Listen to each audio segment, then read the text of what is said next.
Do you have a reservation? Just kidding. Follow me.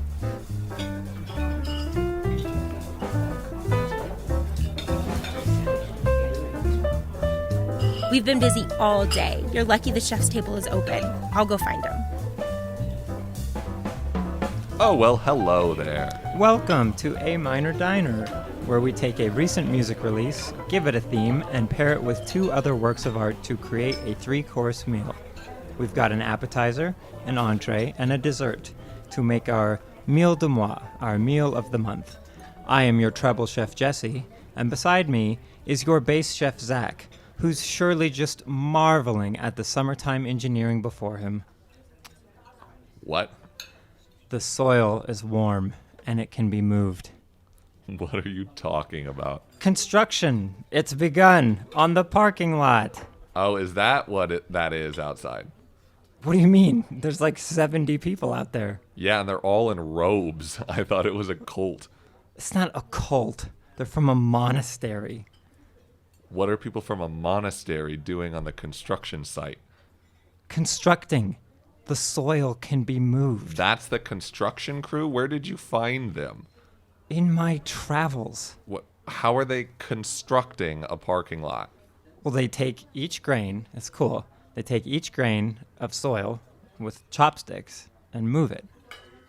Like grain by grain? Why didn't we just hire a construction crew to do it overnight? How would that look? A bunch of corporate bulldozers tearing up the trees outside A Minor Diner. We have an artisanal reputation to uphold. And when are these monks going to be done moving the soil? They said about 5 or 6. Like 5 or 6 p.m. today. No, like 5 or 6 years from today. But won't the soil get cold again in winter? Won't they have to stop? You're going to wait a decade on this parking lot? I'll hire a backhoe or something, I guess, yeah. What? I'll call a backhoe and a bulldozer and a dump truck. Get off my back. I'm just trying to make something without compromising my values. Do you have values? I don't even know why I get into this. Well, This it is just- an interesting debate, though, which brings us to this month's Meal du Mois and our theme, stepping out or selling out? We've all criticized people for doing it just for the money, whether that be at work, in politics, or at the twee pop section of the local record store. Psh, Tristan and the Isoldas don't even make twee pop anymore. It's totally post-Wagnerian indie pop these days. We were inspired this month by a bourbon-glazed pork belly 12-inch out of Denmark, Ice Age's latest, Seek Shelter. We've paired it with a 2011 Iranian documentary and a 1986 New York boutique.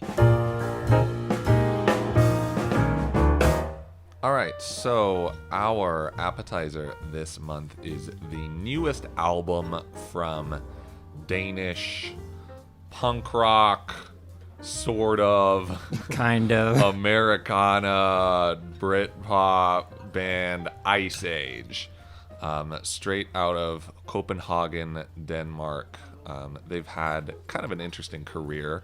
I was very excited for this album as I've been a large Ice Age fan for a long time. I discovered their first album, New Brigade, way back when I was a young college lad. And it was kind of, I guess you could call the first album almost... It's got like a weird kind of almost black metal influenced Yeah. hardcore punk sound. Yeah, it's like thoroughly, like, not sludgy, but it's like very definitively not trying. It's acerbic. I'll put it that way. Yeah, okay. Yeah. That's a good word for it. And then have followed them throughout their career. They followed that up with 2013's You're Nothing, which is cut from, I guess, a similar cloth with some more emotional maturity, stepping out from the minute and a half punk blast sound 2014's Plowing into the Field of Love, which I still believe is the crowning moment of the band, where they kind of stripped away the punk a little bit in favor of like very drunken Nick Cave and the Bad Seeds Oh, sure. Yeah. sound. Plowing into the Field of Love, they took a 4-year break after that. Beyondless sounded similar, but they started to sound a bit more like a 90s British alternative rock band, with some more darkness to it. But then just recently they've released their 5th album, Seek Shelter, which takes that 90s alternative rock sound and I guess calms it down a little bit. Yeah, which is an interesting to almost get right into it. Like, of all the musical genres, punk is the one that's like notorious for the gatekeeping and the elitism of like, this isn't real punk. This is very real punk. You're not real punk. Yeah. I'm real punk, whatever. Yep. And so it's not really, I'm trying to think of the last time, because you could say Ice Age in some circles and everyone would kind of nod their head of like, yes, they're one of the clan, one They of the are group. good band. Yes, exactly. Whatever that is in Danish, yeah. But then I don't know the last time a true like punk band actually started to shift their sound into something. I would argue this is not even definitively Ice Age. This isn't like a revolutionary new sound or whatever, but like started to move their field of influence to something that was deliberately not punk. Totally.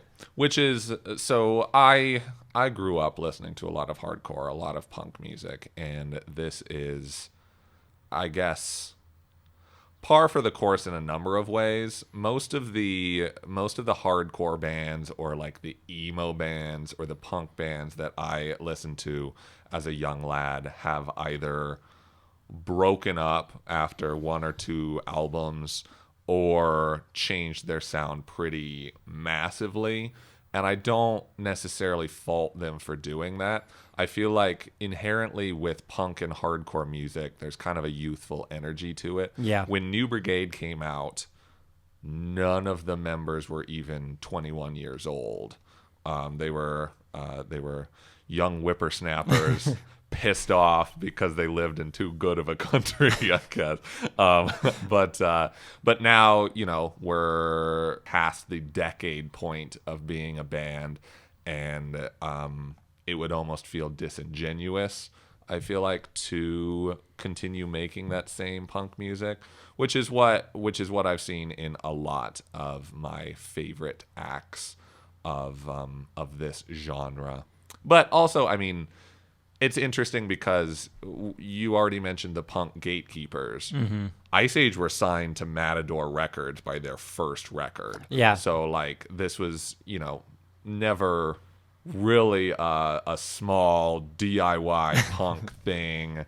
They were always signed to a record label. I don't think, despite having kind of a, you know, fuck you energy the entire time. Mm-hmm. I don't know if they've really, I don't know, because it's an interesting conversation, right? Stepping out or selling out. And I feel like the main thing that makes people call a musical act in this sense a sellout is if the ethos of that band has kind of been trashed along the way.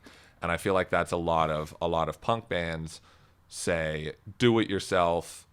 We don't have a manager. We don't have this. We don't have that. We're not going to do social media. We're going to play basements, and we're going to fight the man, fight the power. And then, you know, a band like The Clash or Green Day will get signed to a major record label at some point and start making less quote-unquote punk music. And then is that like stripping away the ethos that got people into them in the first place? Right. And I think you've kind of drilled down into the heart of the issue there, because I think, especially in modern times, it's very easy to call someone a gatekeeper or being elitist, and everybody should enjoy everything all the time with whatever. And it kind of, in my opinion, dilutes it a little bit. I remember growing up, because I would watch Fantasia and listen to like classical music and whatever. Nerd. Exactly, I'll take it. But like once I learned of punk, it was like, okay, I like a quarter of this or a third of this or whatever. But what they're doing, I 1,000% agree with. Of like, this is truly, not to get into like Marxism or anything here, but like they are truly like cutting down the apparatus, the weird hierarchical like nonsense, like big record labels, whatever. But then I feel that it's almost like pulling a slingshot back of like the more ideologically driven and the more that ethos is like the character of the band, the minute you sign to something like Green Day, basically, like I don't listen to Green Day, and we'll get into it later with one of my later dishes, but like which is Green Day. Yes, the other exactly. dish is the band Green Day. Yes, we're stepping around it here. We're acting coy, but yeah, like there's a punk band that's they're in their young 20s, you're in your young 20s, you're feeling it together, you're all angry at the world or whatever that feeling is, and then you like blink twice and they now have 6-figure paychecks and they have a show on Broadway and this and that, and it's like, okay, I no longer have a window into this thing that we were now talking about together, and now surely we are not talking about the same thing. Like, because specifically like Green Day is like American Idiot, you know, because it's about Iraq and it's about Bush and this and that. And that's fine and great. But some of those people growing up, if you're not on that exact same train, it's like, okay, I am struggling paycheck to paycheck. That's what I was listening to you for, not like oil prices in the Middle East. Like, this is a tricky thing that you've now... in that case, I think they're fine. Like a band like Ice Age even, but a band like Green Day or things like that, where they're not... I'm trying to think of someone who's truly, truly sold out, where it's the basis of the band is that we're DIY and we're for the people, by the people, whatever. And then they get that sweet taste of success real quick. And then it's like, well, the people would want me to have a pool and a Rolls Royce or whatever.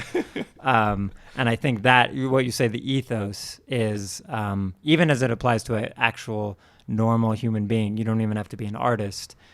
Like when you go to your high school reunions or things like that, and events where people who knew you as a child or as a teen now meet you and they say, oh, you're exactly the same person you were. And that's either a good or bad thing. Yeah, totally. Or you're like, oh man, you really changed in a very, either you came out of your shell or like, oh, I don't like you anymore because you used to represent one thing and now you've clearly abandoned that for some greed or self-preservation. For sure. And it's a tough thing because I firmly believe, you know, there's bands on the other side where it's like, now I feel like we're just trashing any alt rock band that comes to mind, but let's talk about Weezer per se. Okay? So Weezer come out in early 90s and they make like power pop punk music, and then now they're like fucking 50 years old and they're still making power pop punk music, and they, you know, quote unquote sold out a bit, you know, they made Beverly Hills or whatever, but still they're generally, you could listen to like 6 Weezer albums and be like, yeah, they really haven't changed that much. And that is incredibly boring. Yeah. I know there's Weezer fans out there, but I see that, you know, a new Weezer album comes out this month, and I'm like, well, who cares? I can listen to the Blue album because it's probably a better version of the same thing that they've been doing. Yeah, because I remember, because you just said those words, like there's certain... whatever words, activating words, and that I remember from my youth getting super pissed off about, and that is one of them, because I haven't thought about this genre in forever, pop punk, because I remember being very dissuaded from punk and pop punk very early on, of like, okay, so what if we take just the aesthetic nonsense of punk, like the nonsense in the sense of like, I'm going to put zero thought into it, what are they doing? Oh, big power chords and distortion and yelling and whatever. And like, what if we made a whole genre of music about that? And I remember being, I wasn't so awake to music in the late 90s. I was whatever, 6, 7 years old. But even then, waking up one day and like everyone around me is like, and Blink 182 is just kind of like our band of our generation. They're kind of like our whatever. And I'm like, I cannot relate to this less. Like, I think this is a very, like when I would, I'm happy that they've achieved success and things like that. But when people would tell me, yeah, like Travis Barker's like he's like a hardcore. He's the best drummer. He's the of all best. time. Yeah, exactly. And I'm like, yeah, in Blink 182, like, I mean, sure. It's like taking a squirt gun to like World War II. It's like, I guess, sure.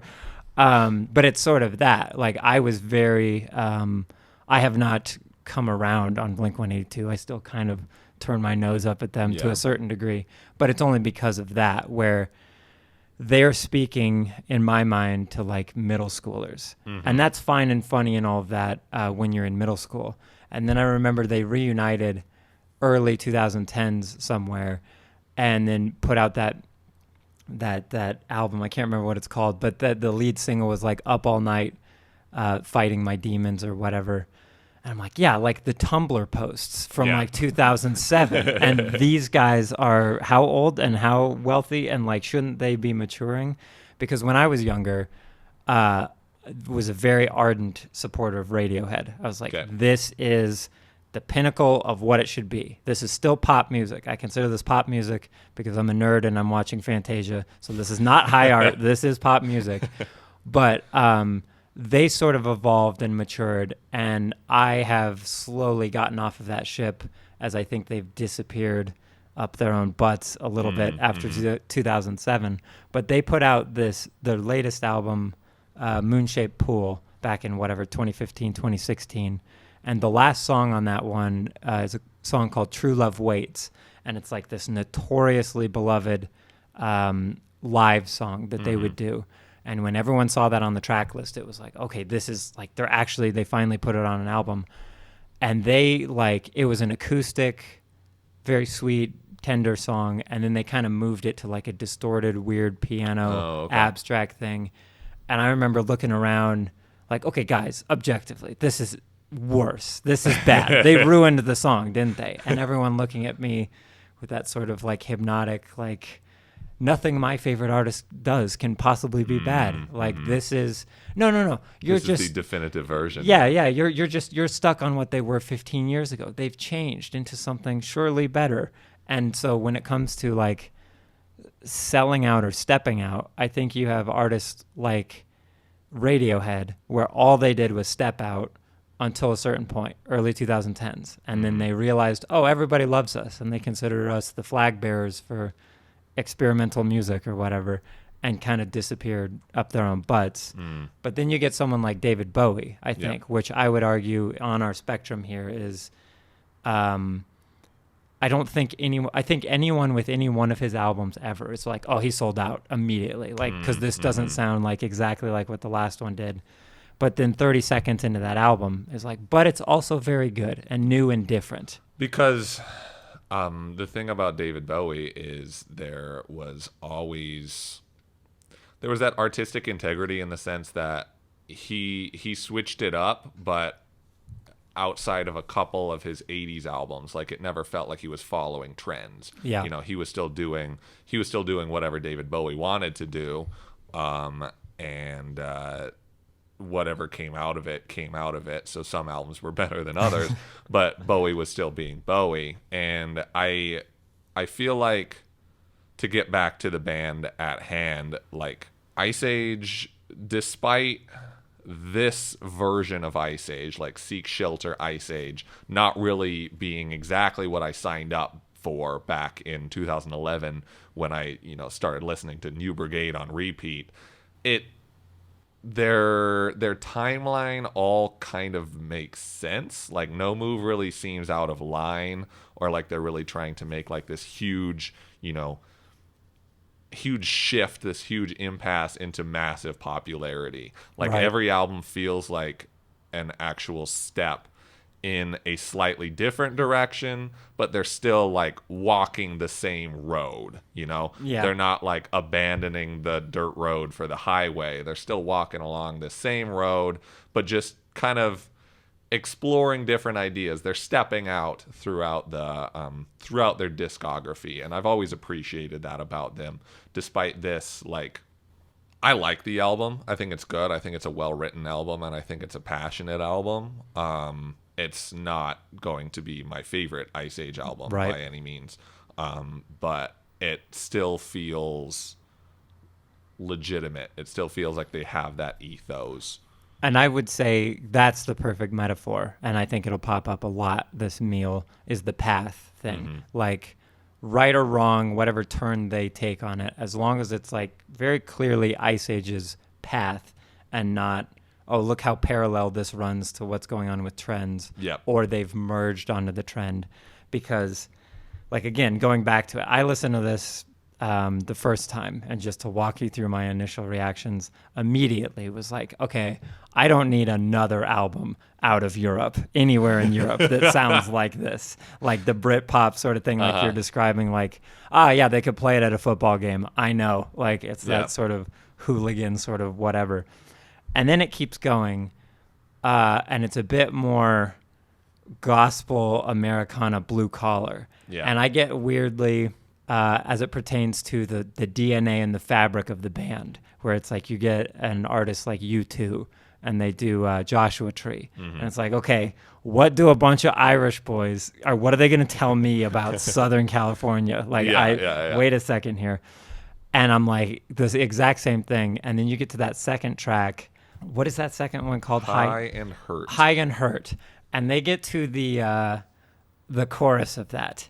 And it's, again, one of those, like, Manchurian Candidate activation moments where I was like, no. Like, I know that there's a time difference between Denmark and here, but you're going to have to wake up a lot earlier than that. That this is very clearly, will the circle be unbroken? Like gospel, hymnal, whatever. And then was very delighted in the second chorus on that song that they just start singing, Will the Circle Be Unbroken? And I was like, okay, I get it. You know what you're doing. You know what you're doing. You're not selling out here. Like, you're very clearly saying, let's take a scenic route off of the punk path, off of what we've been doing, and let's go down to the South or wherever they picture they are in America. And it's like, okay, so this is your angle on this extremely well-tread path. Like, we're still going to take your version of this. And what I liked about like that song in particular, it's got that Americana or kind of group singing song, but then like just kind of not randomly, but it occasionally just like breaks into this almost blast beat pattern. Where it's like, okay, this still has like some edge. There's still some interesting things going on here. But yeah, and there's still those kind of bursts of violence. There's still that. I feel like there's a certain amount of alcoholic energy where it feels like this band's going to drink themselves to death throughout their entire career. And that still is kind of here. Some of the songs on here feel like Elias Ronenfeld, the singer, has only drank like 6 beers before performing instead of like 18, whereas where he started.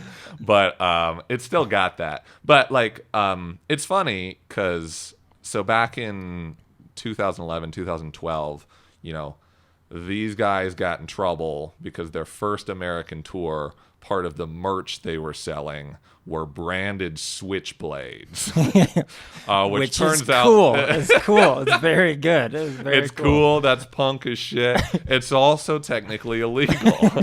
Sure. But then, so the first time I saw them was in 2013.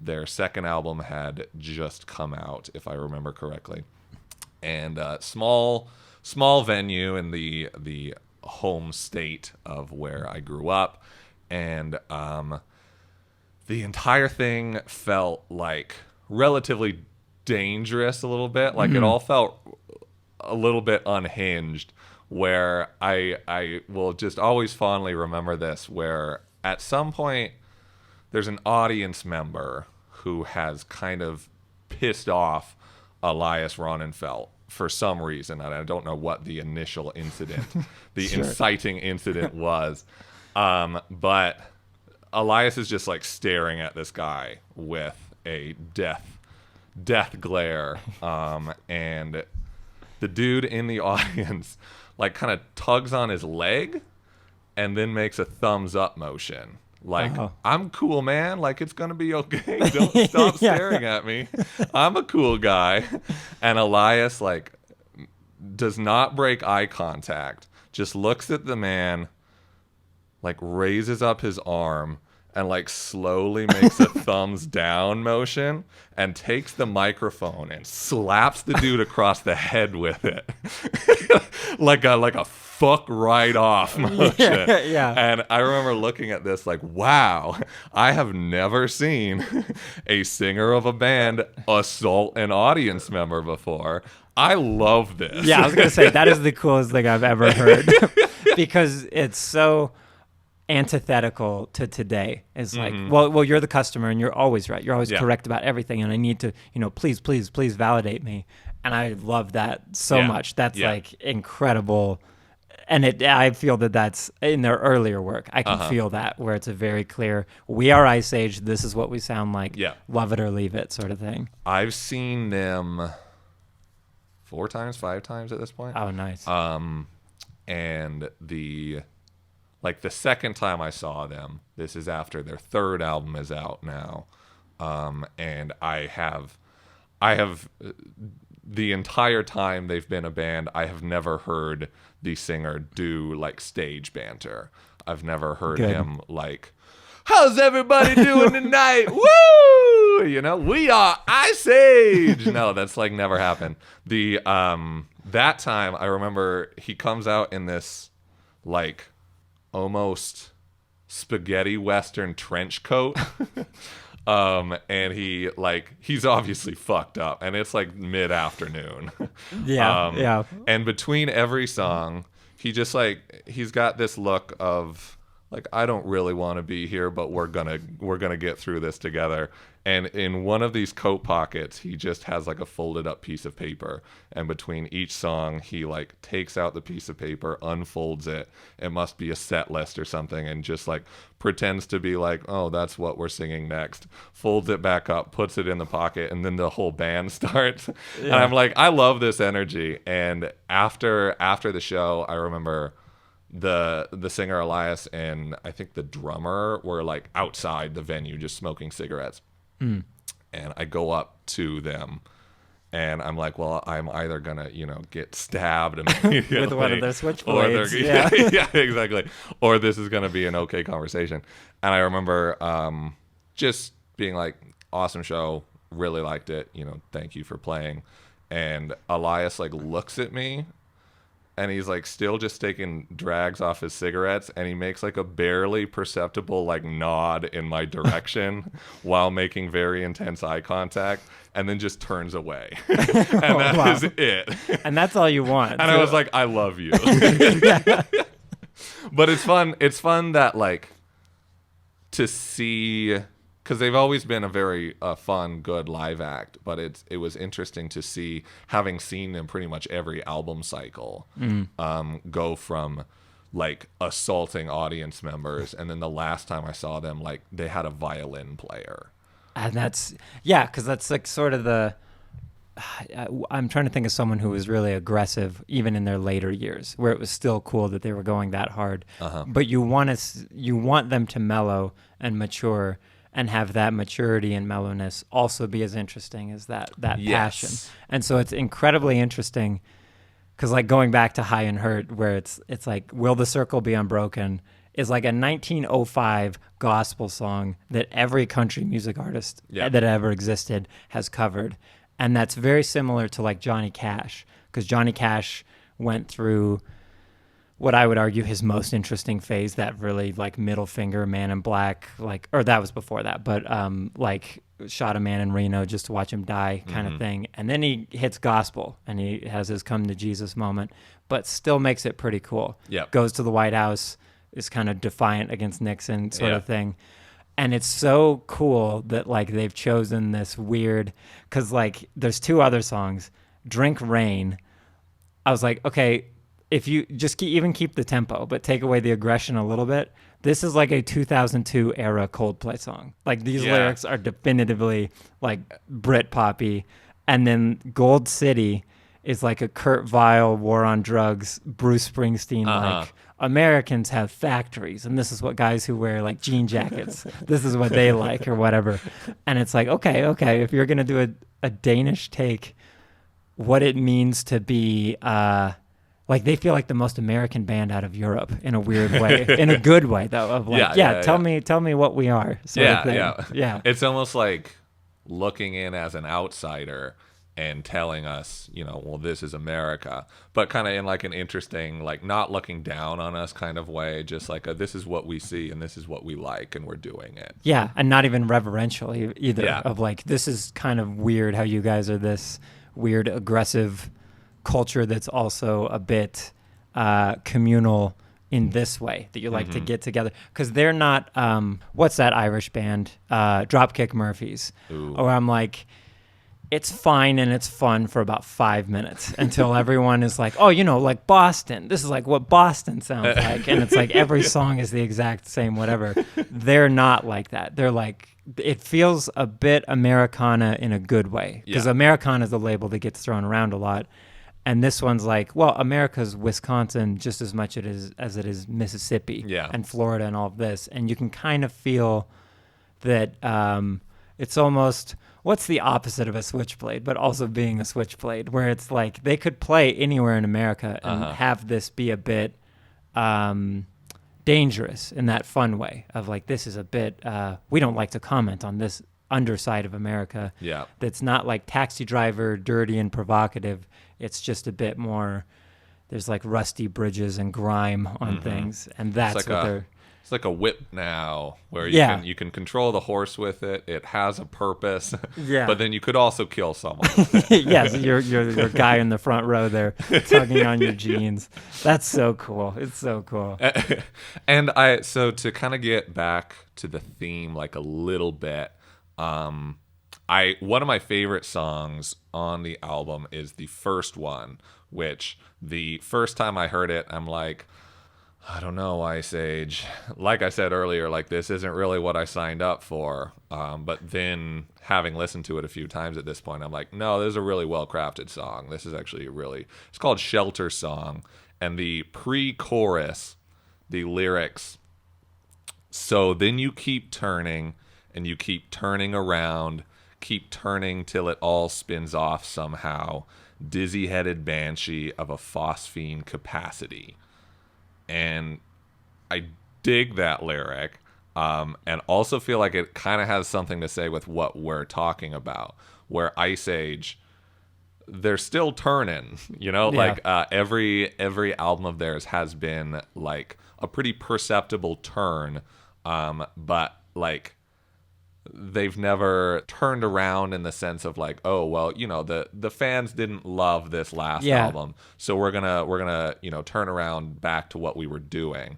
They're keeping turning till it all spins off, where it's like, we don't really give a fuck what you think in the end. Like, we're gonna keep doing whatever we want to do, which I think is like, I don't know, I feel like most arguments of bands selling out are greatly exaggerated because people feel like they're owed something, and I could easily feel like I'm owed something, right? It's like, oh well, Ice Age, I've been following you since the beginning, and I've paid to see you 5 times, and I own some of your albums on vinyl, so you should, like, I'm part of this corporation, I have share in this company, kind of thing, but this is not a corporation, and I do not have stock in this company, and I can't make any decisions for them. In the end, Ice Age owes me nothing. And I would argue that's because they did the footwork to say, we are not this. Like, for example, wasn't my favorite, and I know he's come up on the show a couple times, but was still very interesting music. The Weeknd was like, okay, this is what it means to be 15 to 25 at this era of time, and you want to be sleeping with everyone around you and doing drugs or whatever. And then it's like, oh, you remember Michael Jackson, right? You remember like how you guys just kind of like this kind of 1980s pop music. Well, what if I'm that? Yeah. And it's like, okay, no, like you just, the stock tanked and I just lost a lot because now you have, the path died there. And like, okay, like an actual similar one, not to interrupt you and also interrupt myself on this one. And this will be an eternal thing for probably a bunch of dishes. I was a huge 10 out of 10, 100 out of 10 Kanye fan forever, to the point where I'm like, I don't want to say anything inappropriate here. I'm like the guy leading the charge, the Braveheart moment. Like I am, he does his Taylor Swift thing and I'm like, good, she deserved it. It's not as good as Beyonce's video, whatever. And I stand by that. And I know you do too, dear diners. Yep. But then he does Life of Pablo and he starts doing a lot of other things. And Kanye was a bit like Bowie, where he had 808s and then Dark Twisted Fantasy and Yeezus, where he's taking these weird swings just to see what he can do.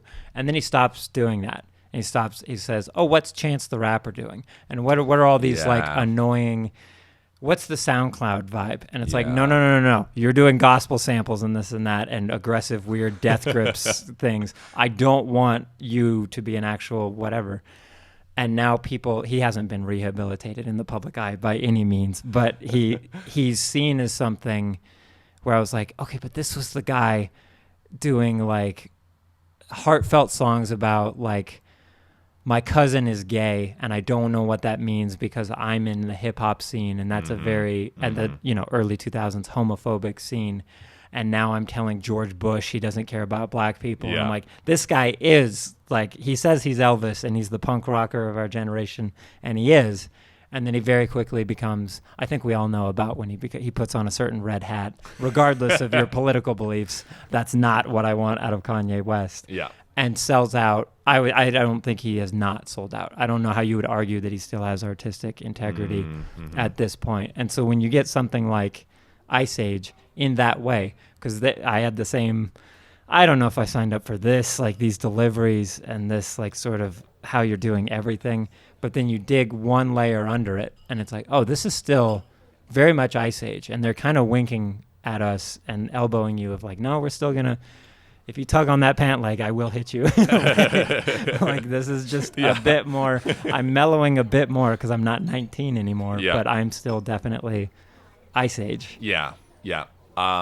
So I think if we take the today's meal du mois as a question to be answered, something I really do like about this band is that they always feel like they are stepping out instead of selling out.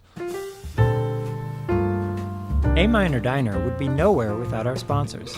We're very lucky today to have one of our sponsors in person to talk about his one-of-a-kind approach to life coaching, Jerry McElfridge. Howdy, how are you? Squeeze every moment out of life. We here at Jerry McElfridge show you how to make the decisions to maximize your earnings. I show you how to take your free time and make it money time. Let me tell you, Jesse, throughout my life, I've worked at least 4 jobs the entire time. How many jobs do you have, Jesse? Well, I work here at A Minor Diner, and I made $8 an hour flipping burgers at Del Taco, and I took those $8 and I started revolutionizing the way that I do business. How much income does this place bring in? I'm seeing a bunch of monks in the parking lot. Doesn't seem too put together. The earth is warm, Jerry. We're gonna take that booth in the corner. Pow! It's a fortune teller now. People come in, they get their fortune. We take that kitchen in the back, badoosh, co-working spaces. We tear out that big oven, we put in a cryptocurrency mining server, kaboom, 4 incomes, just like that. Jerry McElfridge. Okay, well, we'll have to think about it, but we're not fixing A Minor Diner. What can you do for our diners? Let me tell you, Jerry McElfridge, we annex your life. We take all the hours that you spend putzing around and we productivity. $120 a day, we turn that into exponential growth, exponential earnings, exponential life, Jesse. Do you know what exponential means? commandeer your living. And how can people reach out to become part of the Jerry Revolution? One quick call to my manager, Sean. Oh yeah, we know Sean. Thank you, Jerry McElfrich. You work hard. You bust your butt at your job that you don't like so that you can bring home the bacon for your family. But recently, you're feeling it's all a little meaningless, and you need to step out into something new. Stepping Out Travels, LLC. Relax in luxury in the mountains of Albania, the beaches of Liberia, or even the Isthmus of Mindanao Island. Experience adventure with cuisine delivered straight to your door, so you don't miss a minute of the exciting content being streamed to your Western-style hotel room. Experience an exotic beachside culture from our indoor pool, replete with a craft microbrewery inches from the water's edge. Zipline above ethnic villages and marvel at their minuscule accomplishments. Kaboom! Wave goodbye, daily grind. Thank you, Jerry. Stepping Out Travels, making the third world your world. All right, so for our entree, I feel like the perfect place to start is to kind of chronicle the person who is responsible for this dish. And his name is Jafar Panahi. He is an Iranian filmmaker, famous for films like The White Balloon, which won the Camera d'Or. Do you like that French? I do. Oui. The Camera d'Or at the 1995 Cannes Film Festival. That was actually the first major award an Iranian film won at Cannes.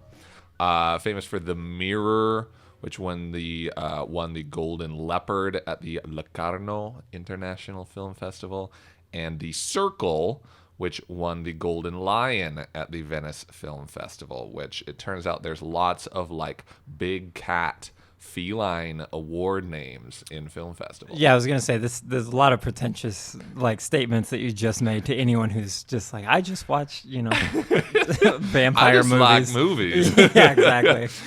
Oh, well, this won the Golden Leopard at the Yeah. Locarno. The golden mongoose of the Mongolian Film Festival. Yeah.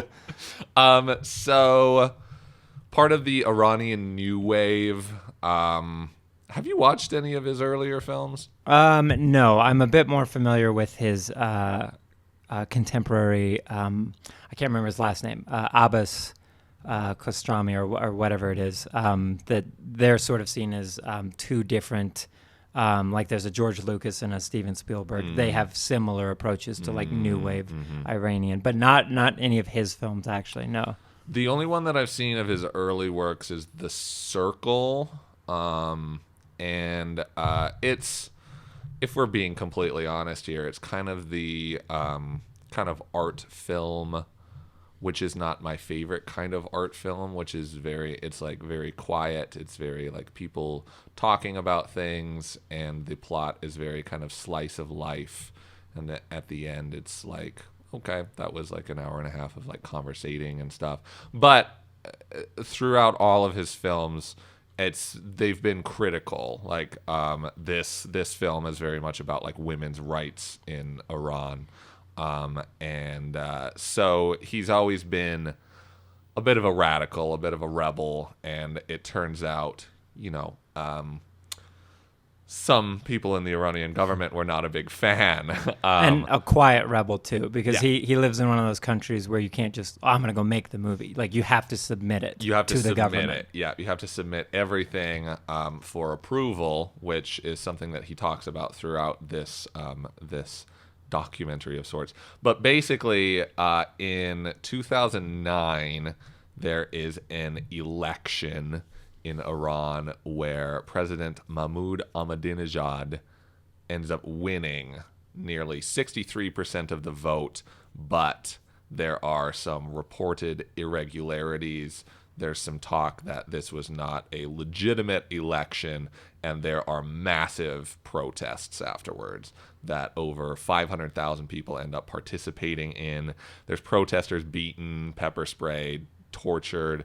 There's a video of one protester that's getting shot by the police that is uploaded onto YouTube, kind of broadcast throughout the world. The supporters of the other side say that at least 72 people were killed during the protests by the government and police. There's reports of relatives of some of those 72 people allegedly like forced to sign documents that say like, oh no, your husband died of a heart attack, like these kind of things.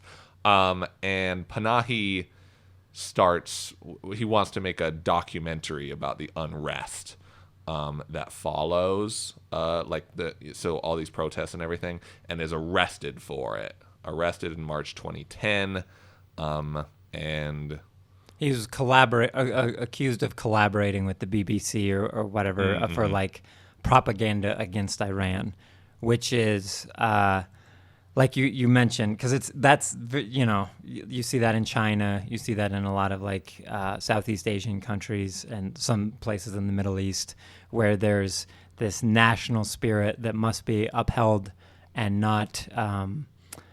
They want things to be harmonious in this way, and a certain, not even in a insanely nefarious way, but they want their narrative of the country. Yes. Whereas, at least in America or in the West, we just have the court of public opinion basically do that for us. But yeah, like you say, in countries without like super vibrant film ecosystems, you basically only get to movies where it's extremely dry slice of life. Like this is a young whatever, and they have this very like typical problem, and they go talk to these people about the problem. And then the movie ends after 90 minutes, and we've talked about the problem or whatever. Or like insanely, not Bollywood, but like over the top, like backflipping into a jet, taking off and defending the airspace of whatever country you're in. And only here in America do or at least the West, do we get independent film scenes that have enough private wealth that you can make that work. Yeah, I mean, like a lot of European countries, Canada, like, and Japan, Korea, sort of. Yeah, a lot of. I guess what you're trying to say is a lot of countries, the money that you need to make a film is controlled by the government. Yeah. More so than here, where it's mostly private investors. Yeah. Who are going to be the ones that are funding the film. So you kind of have a little bit more freedom in that sense to kind of do what you want, because you're not beholden to this government organization. And you kind of are to a sense with the MPAA. Exactly. Yeah, because even in Europe, they have whatever private money they have, but most of the time, like you'll see the funds are awarded from the private lotteries from the government, that the government still is the one to give you the grant. Yep. And usually they can be a bit self-effacing of like, okay, this film criticizing Paris and the way we treat immigrants in Paris, yes, we will greenlight this because we need to whatever. But you would never say like, oh, and here's what we did wrong during World War II. They'd like immediately, no, we did not do anything wrong. I don't think France did much. Well, unless you count Africa, but whatever. But it's we're not going to talk about Algeria today. Yes, that's a different. That's a different Battle for conversation. Algiers is a different film. Yeah. But yeah, like he's into these sorts of not slice of life, nostalgic, whatever, but like social issue movies. And so then he's put under house arrest, and so he's sentenced for crimes against the state in some sort, sentenced to 6 years in prison and a 20-year ban on directing movies, writing screenplays, giving interviews, leaving the country. Yeah. And that's he's sort of in a limbo state when the documentary starts, that he's like, so what is, because he's not nobody. He's not trying to be, don't you know who I am? I'm this important figure, and so therefore you're going to reduce my sentence or blah, blah, blah. But he is saying, okay, literally, they're saying I'm going to go to jail for 6 years and I can't make movies for 20 years, and I'm in my 40s or 50s, so that's kind of a lifetime ban at that point. And he's on the phone with his one of his lawyers or associates or something, and they're trying to explain to him they're not going to throw it out. Yeah. It's still going to exist to some degree. They might chop off some of the ceremonial, dramatic flair that they've added to it, but you are going to be punished for this. And so the documentary, he's in his, it's like it's a house, but it's an apartment on the 8th floor or whatever, this big estate basically, and trying to figure out this guy who's just, he lives and breathes film and making films and thinking of life like a film in a certain way. Now he can't do anything. All of his limbs have been chopped off. Yeah. And so what, sure. Not literally. Not literally. Need to state that. But how is he going to, if he's now basically lost 99% of the words in his vocabulary? Yes, it's a massive pain and inconvenience to go to jail for however much they've reduced the sentence. He's still going to have to go to jail. But to what life is he going to live now, having done this since he was a young man? Yeah. And the documentary, the basic format of it is that he has a camera in his apartment that I believe his son has smuggled in there just to have a camera in there. And then also has a whatever generation iPhone, because this is 2011. So like first or second generation iPhone and the quality that he can film on.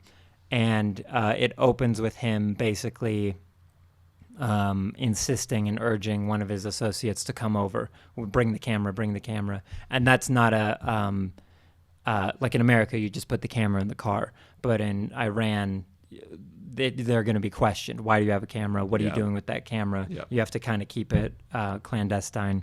And so he is basically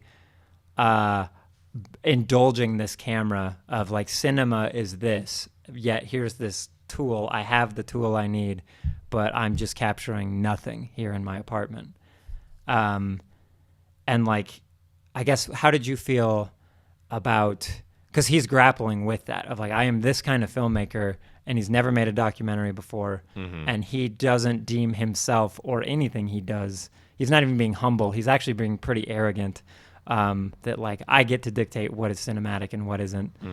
And I guess, yeah, what did you feel like, especially the first or second act of this movie, like as it settles in?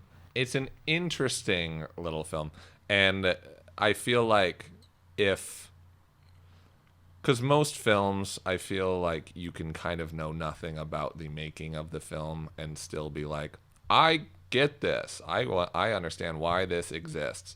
But I feel like if you knew nothing about the kind of background behind this and kind of went into this in a vacuum, you'd be like, what the fuck is going on? Yeah. Like, why am I watching this film? Yeah, because the basic, if you want to distill it down into like, what is the actual premise of the film, he has this script that he wants to do in this different region of Iran, I believe, this different city, describing this young woman who, and this is by complete coincidence, he's already written this script, but this young woman who's been basically locked into her house because she wants to go to a university that her parents don't want her to, and so they leave, and she's locked in the house kind of contemplating, if I can't do what I want to do, what's the point in living?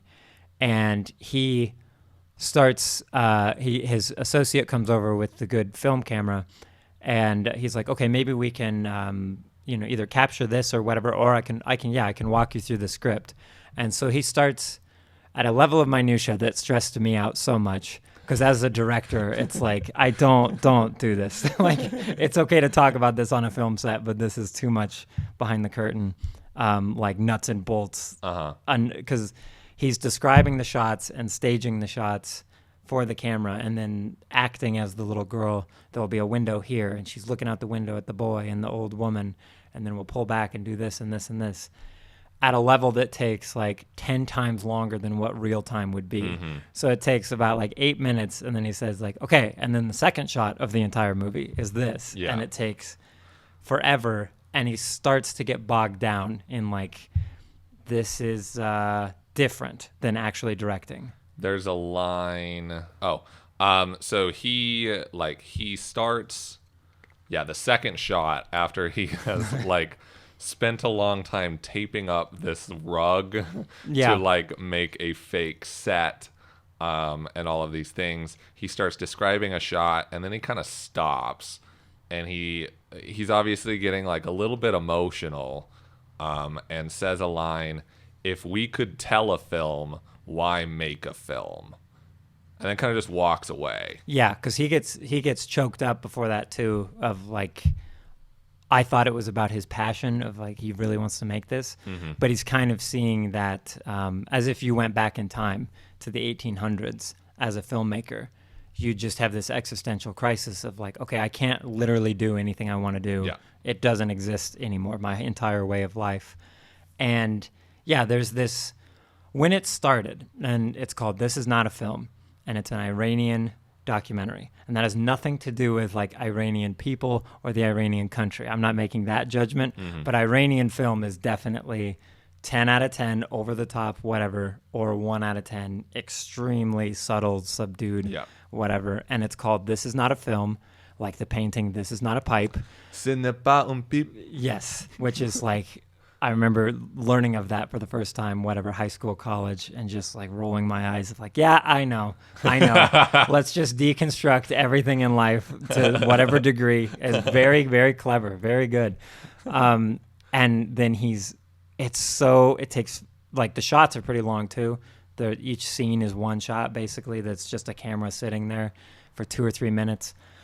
And I was like, 90 minutes of this. Like, I can see why I might like this as a director and as someone who likes movies, but like you're saying, the sliver of the pie chart of humanity that's gonna identify with this, I was just like, it's so unbelievably up its own butt. Like, how is this gonna work? But then the way the details, like, it's very weird to describe. Having seen the whole thing, it's like, oh, this is like masterful. This is like pretty brilliant, the whole thing. And you can't really say that because the only construction is in the edit of like choosing what they shot, but they're not even shooting like the pretense and the conceit of a normal like Free Solo, the documentary about that guy climbing up whatever that stone face is in Yosemite. That has like a premise and a pretension to it that, okay, we are going to go capture events and shots that suit a general narrative. Yeah. We're open to any narrative, but one of these 10 narratives. This is like, okay, we are capturing footage for something. It's not even newsworthy. We're not showing riots or this or that. We're just filming us talking about whatever. And so when things do happen and life does unfold in it's like the only good slice of life movie ever made. I like slice of life movies, but it's one of these weird, like, okay, but no one had to write that. I don't have to praise the performance and the writing and the direction because it literally happened. It was just a thing. Yeah. And so again, like I said, the total postmodern, this is not a film. And it's an Iranian thing about government X telling artist Y that he can't do Z, blah, blah, blah. Like, yeah, I know that Cannes loved it because it's got some big social statement, whatever. But then as it actually happens and unfolds and you start meeting neighbors, you don't see them, but you hear them and things like that. And you're hearing outside in the city, they're kind of protesting and there's explosions. It's this weird... about the... so it's around the time of the Iranian New Year's. Right. So there's something called Fireworks Wednesday, which is something I had never heard about before this film. But the way I understand it is it's a Wednesday with fireworks. And it dates back to Zoroastrian times and is something that Iranian Islamic rulers don't like because of that.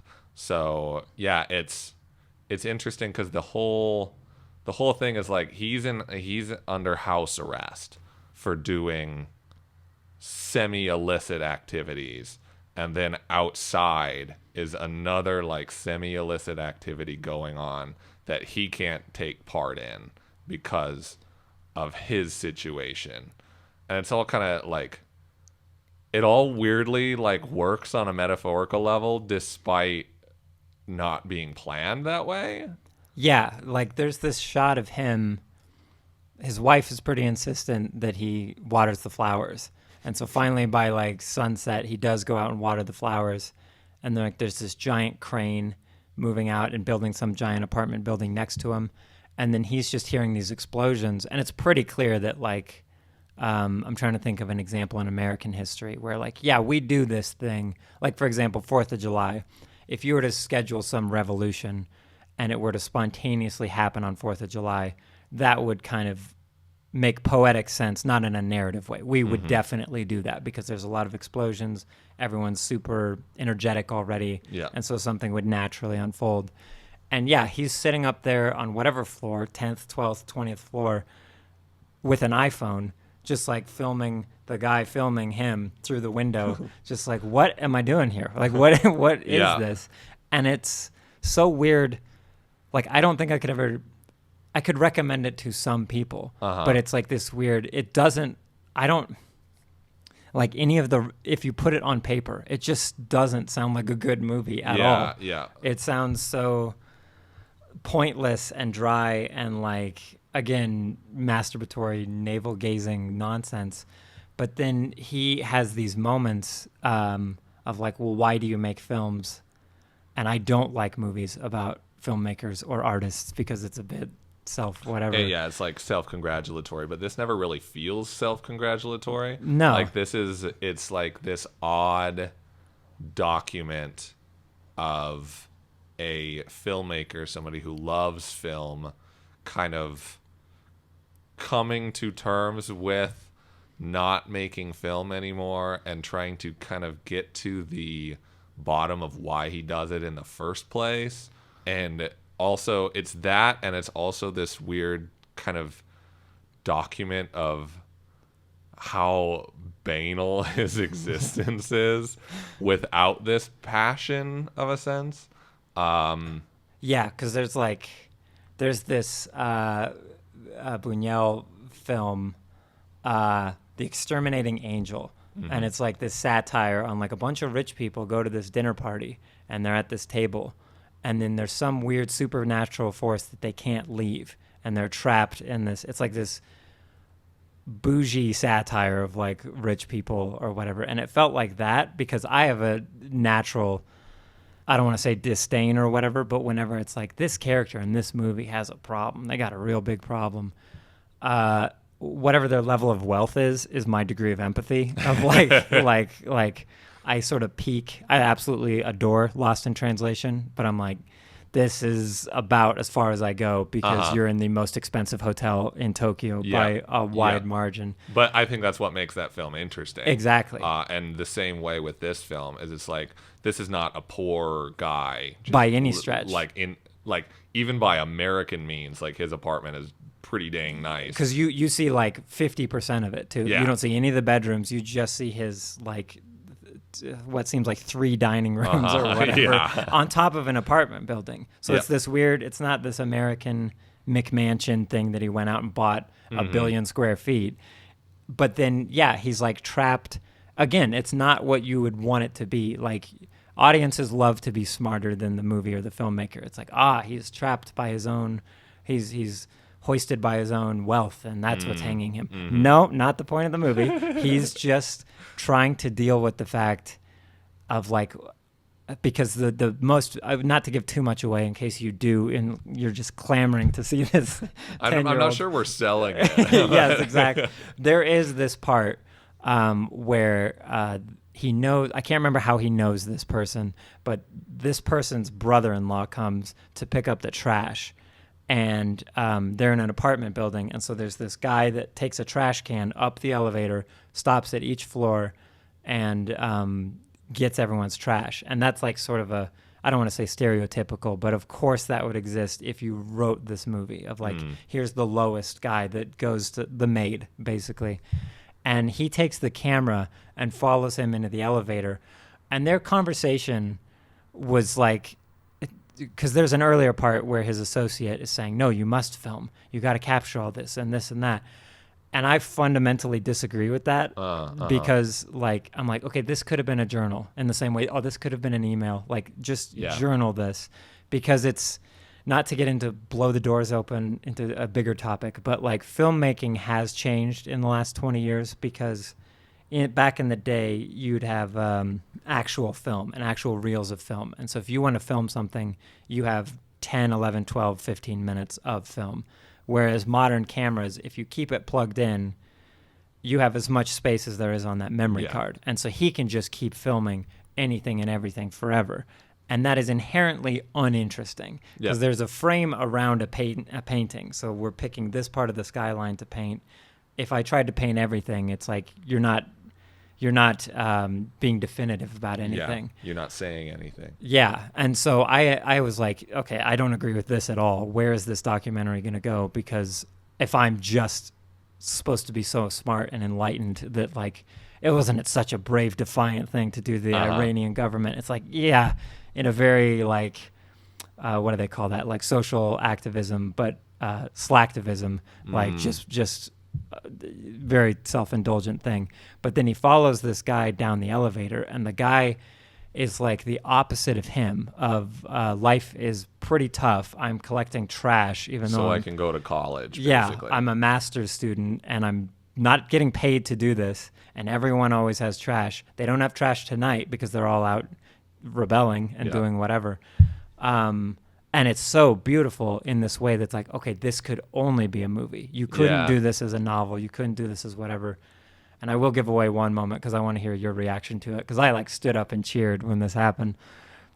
He's got this iguana. His daughter has the iguana, and the iguana is just kind of always doing all sorts of weird stuff in this apartment, climbing the bookshelves, and he's always kind of looking at it like, who's stuck in here, the iguana or me? Yeah. And then this lady wants to go out and celebrate and rebel, and she brings her little dog, and she's like, you got to look after the dog, my dog Mickey. You have to look after Mickey. And he doesn't want to do it at all. No. He's a very crotchety old man about it. And she leaves, and for like 5 seconds, the dog's just looking around. And just yipping. Yeah, it just starts barking like crazy. And then he opens the door. No, I can't take this. Get this dog out of here. Yeah, it's scaring the iguana or whatever. And then they're going down the elevator, and the other guy is like building it up. He's like, floor number 2. They always have pizza. They have so much pizza. How do they even, I deliver here. How do they eat this much pizza? Yeah. And they go down there, and he's like talking. He's like, okay, I know you have trash. I know you, and we don't see her, but the other guy's, I know you have trash. You always have trash. Can you please bring your trash out, whatever. And then this dog starts barking. And I'm like, I swear to God, if that is Mickey or whatever. And she starts saying like, hey, what are you doing right now? Are you doing anything right now? And he's like, no, I'm just taking the trash. Can you take my dog Mickey or whatever? And it's like, you couldn't write that. It's like, it's so incredibly beautiful. And then, yeah, the way in which he engages this older guy, the filmmaker himself, he's like, yeah, everything sucks, but someday I'll get out of here and I'll go to nature. And that's what I'll do. I'll take a month off and I'll go to nature. And I'm planning that for 2 or 3 years from now. I will go take a vacation. And it's beautiful in this way that, bringing it back to like stepping out or selling out, this documentary is like absolutely insane. If you put it on paper, it's like hardcore sellout. Hardcore. Like, I can't make a movie, so inherently my life is going to be interesting enough that like Steven Spielberg gets under house arrest. Yeah, if Steven Spielberg just filmed himself for 90 minutes, just like explaining a movie, you would roll your eyes so hard that they would fall out of their sockets. Yes. But then this guy, because I usually get, whether that's movie fans, filmmakers, whoever, anyone who's like too into movies, I kind of like push back a little bit of like, or too into any medium, where it's a bit like, okay, when you make a film, you shouldn't be so excited about making the film. It's bringing something that exists outside of filmmaking and putting it on film. That's the interesting thing. And so this guy who has only ever known film, he has this moment that I knew, the moment that first got me. He's describing this film he did shoot with this like 5 or 6 or 7, however old this young girl is, and they're in a bus, and she decides, I'm done acting. Let me out of the bus. And he's like, well, it's fine, it's okay, whatever. And she's like, nope, stop the bus, I'm out. Get out, I'm out. And she does. And I think, especially the way people make films now, it's like, well, we're just screwed. The whole thing is like, the girl needs to be on the bus doing whatever. But this guy, he's like, bring the camera. We're going to film her doing whatever she's doing out here on the street.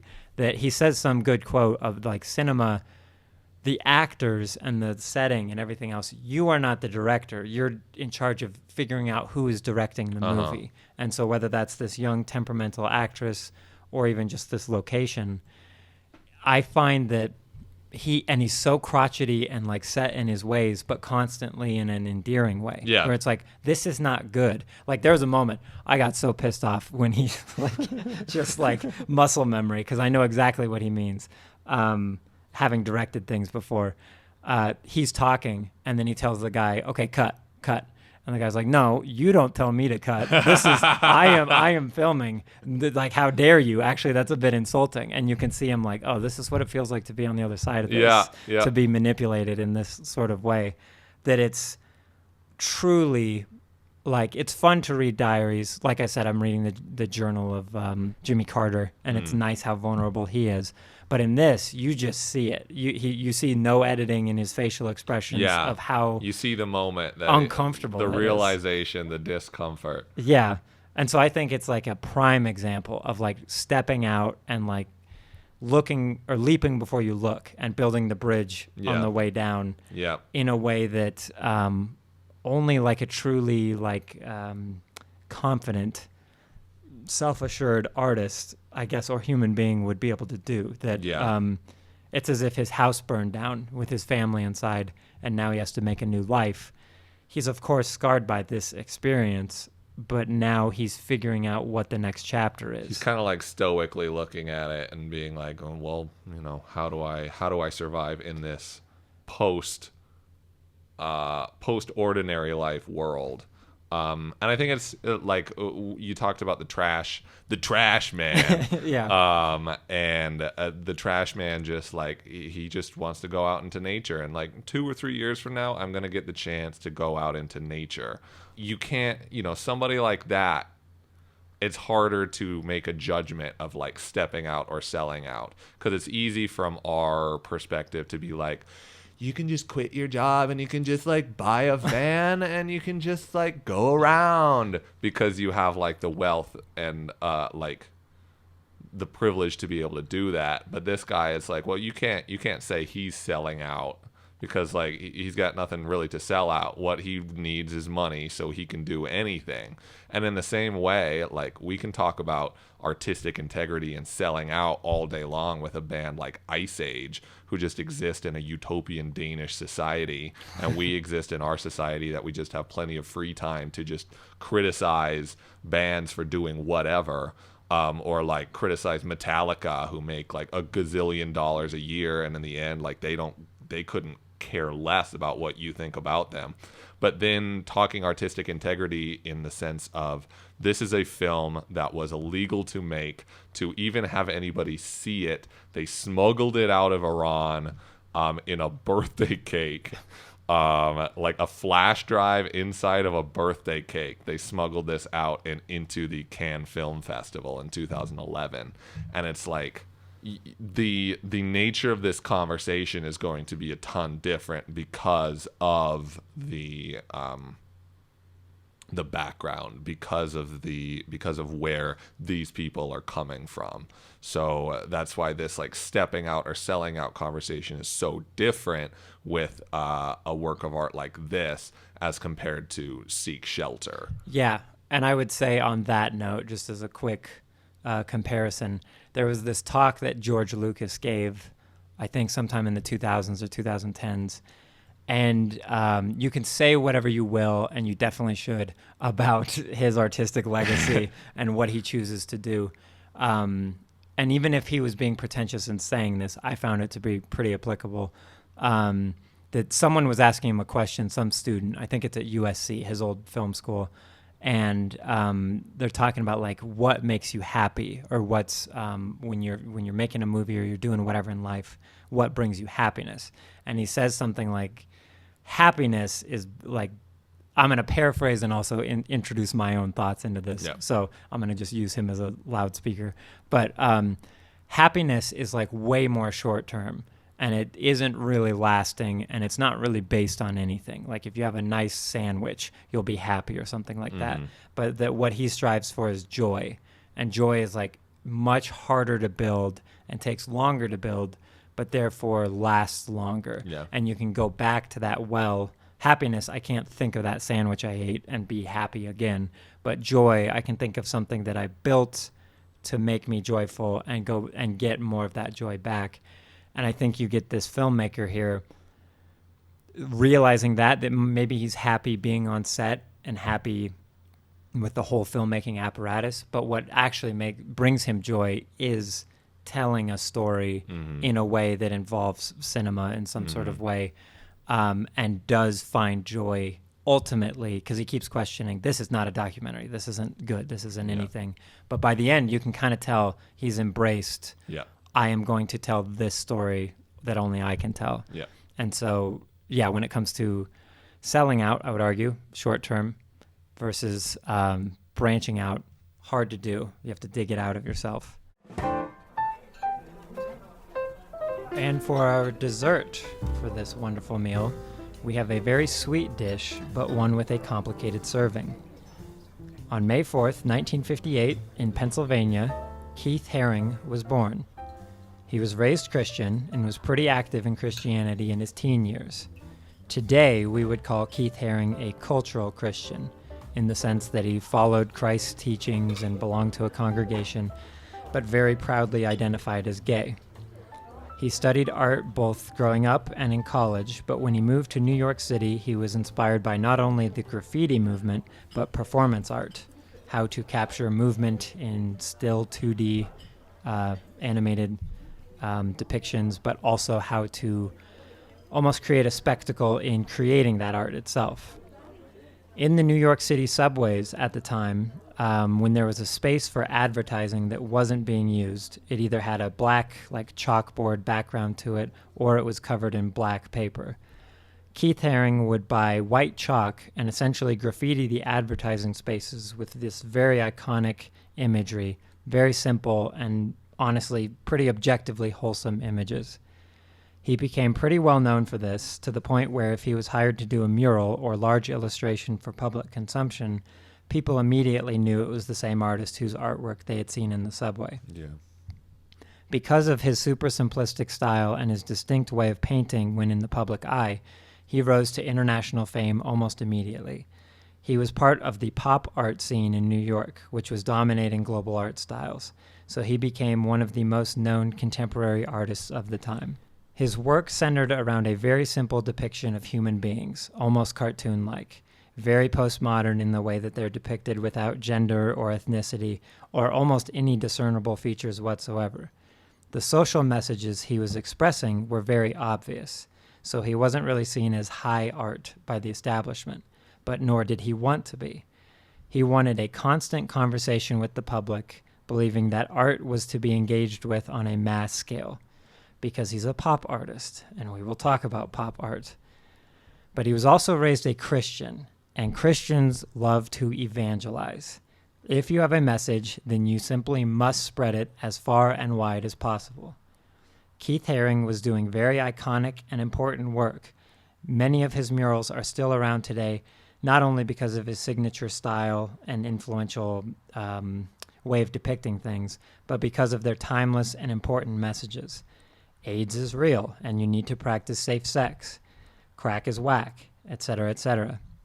But these are fixed pieces, bound to a single place, and Haring wanted his art to break down the barriers of high and low art and be immediately accessible to the public. So in 1986, he opened the Pop Shop at 292 Lafayette Street in Manhattan. He painted the outside of the building, the inside of the building, and his work was on t-shirts, buttons, and all sorts of purchasable items. Keith Haring died in 1990 of complications from AIDS, but the Pop Shop stayed open until 2005. His work has influenced and inspired not only artists around the world, but, I would argue, the general artistic philosophies that have emerged with the democratization of art in the late 1990s. You can find his work on walls all over the world. However, the Pop Shop itself remains a contentious point of debate. For our dessert, we present this boutique not literally but symbolically, taking a bite not out of the architecture of the building, but the philosophies it contained. Ooh. So I am a very big Keith Haring fan. I had seen his art before. I never knew the name of the person who. It almost reminded me of, because there's like the art movements that kind of happened before you were alive or even artistically cognizant, I guess, that now kind of seem like wallpaper, like almost wall dressing, where it's like a lot of, a lot of Andy Warhol works, for example, are so, Yep. publicly recognizable now that it's almost like, although, this is just a thing that exists. It's like almost authorless at this point. Or like the Life is Good t-shirts or something. yeah, like, yeah. Like and the Keith Haring style, even if you're like, I have no idea who these people are talking about, like if you Google his style, you almost absolutely know. Yeah, and he's basically like I can be a bit of a gatekeeper and a bit protective of art that I like, but like Keith Haring is very important. His work really speaks to me, but he's also almost, as far as you could measure objectivity, he's like America's favorite artist in a certain sense, that it's really hard to find his art disagreeable in the sense of how much it's permeated, like you just said, that you're not even aware. I remember he's as far down as he was working on Sesame Street animations. Like he is just an incredibly prolific artist that I'm sure you would recognize. Like he's got that famous, the angel baby is sort of his logo, where it's like, he has a quote that like nobody hates a baby. And so this is sort of this is like my symbol of, I want to capture the human spirit in art form. And I will go back and look at his work if I'm ever feeling down or lost or anything, and kind of feel that connection, that like not a kumbaya, we are the world sort of feeling, but sort of that of this is what humanity is. Is represented in his illustrations.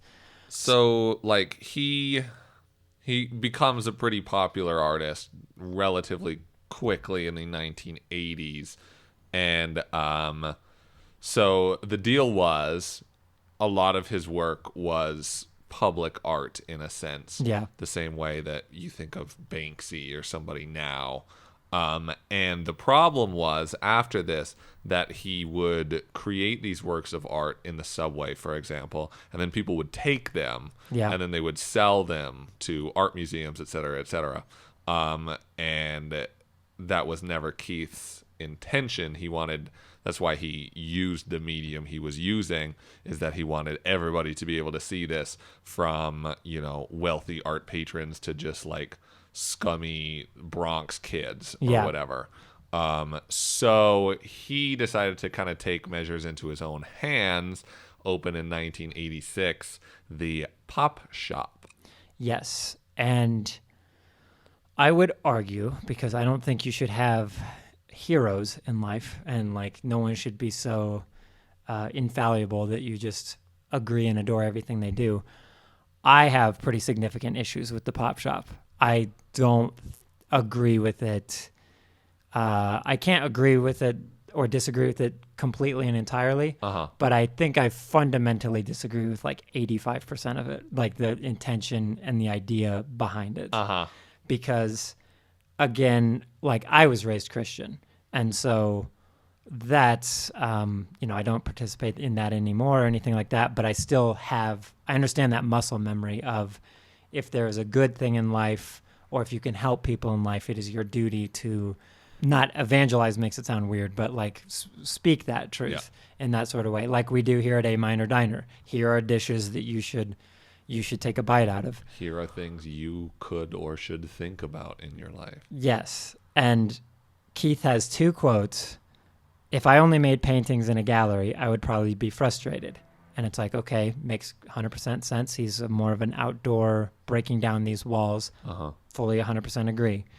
He also says, the use of commercial projects has enabled me to reach millions of people whom I would not have reached by remaining an unknown artist. I assumed, after all, that the point of making art was to communicate and contribute to culture. And this is where I get a bit standoffish and a bit, what's the correct word of not defensive, but I would not dare. He's one of my favorite artists of all time, and I love his work.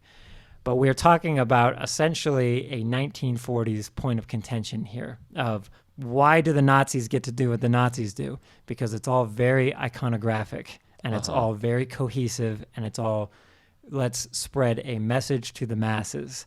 Because that means something in Christianity when you have to walk from Galilee to Jerusalem spreading the word verbally. But then you get TV and radio and film and the internet, and it becomes, well, I just want to get my message out to the most amount of people possible. And Keith Haring can do that because his art is so palatable and so easy to digest, but also, like, his estate has collaborated with Adidas, Uniqlo, Supreme, Reebok, and Coach. And so this is where I get like, okay, at what point did you wake up and decide the best way I can get my art out there as much as possible is by selling it? And I would argue devaluing it to the point where, yes, but don't we all love Keith Haring more because he's on these T-shirts and these handbags and we see him all over the place?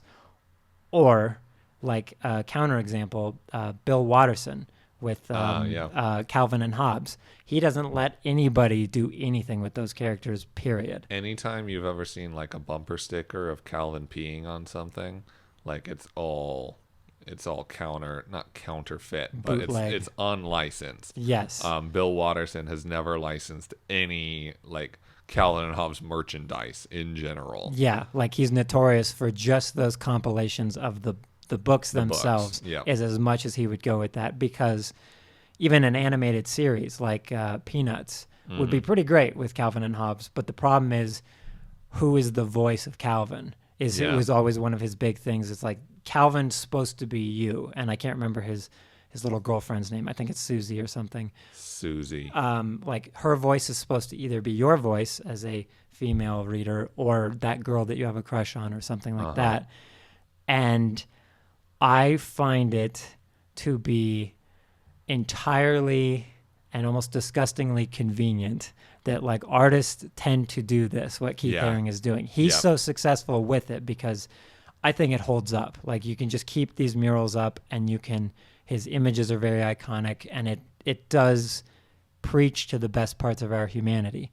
But it's also, I'm not aware of the profit and the cut that the foundation takes or that Keith took from the pop shop, but it's all exceptionally convenient in the sense that the Bible doesn't exist if and when Jesus exists, and so he can't say like, here's what I'm teaching, and also for $5 you can whatever. But that we know yes, of. Exactly. But Hitler very much did do that with Mein Kampf. Mein Kampf is such a widely read book in Germany, not because like it caught fire and caught people's attention, but they would hand it out at weddings and a bunch of other things. And so if you look at the private estate of Hitler, it's very similar to politicians today, where it's like, I didn't take any money from anything whatsoever. Yeah. However, when I got out of office, I gave a bunch of speeches for $400 billion. And it's so weird that that's not a bribe.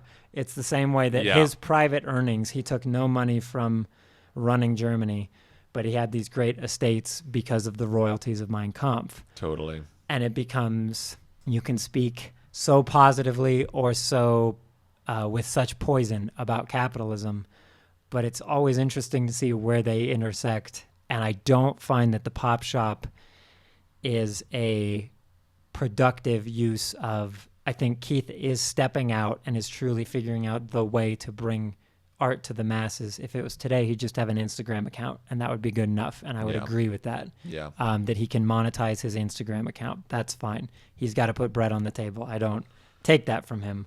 But Uniqlo and Coach and Reebok is a But bit. then that's not him, right? Yeah. So Keith Harington dies of AIDS very young. I mean, he was Yeah. 31 when he died. Yeah. 1990. 1990.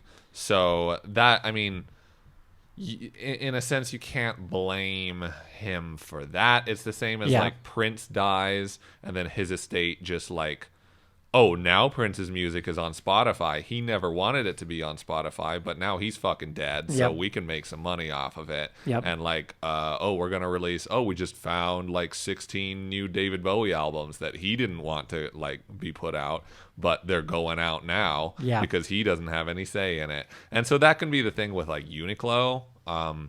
So like, I don't want to harp on that too much. Not too much. They did close the pop shop for that reason, though, to open an online. Oh, Not yeah, literally yeah, to yeah. collaborate with them, but they were like, we don't need to pay this rent anymore. We can just do this. We just do it. It'd be better to do it online. We Yeah. can merchandise through other companies as well Yeah. instead of like just doing the Keith Haring super fans that'll go to the pop shop. Yeah. Well, we can just get Adidas to make shoes with it, Yeah. which is that is something that could be critical for.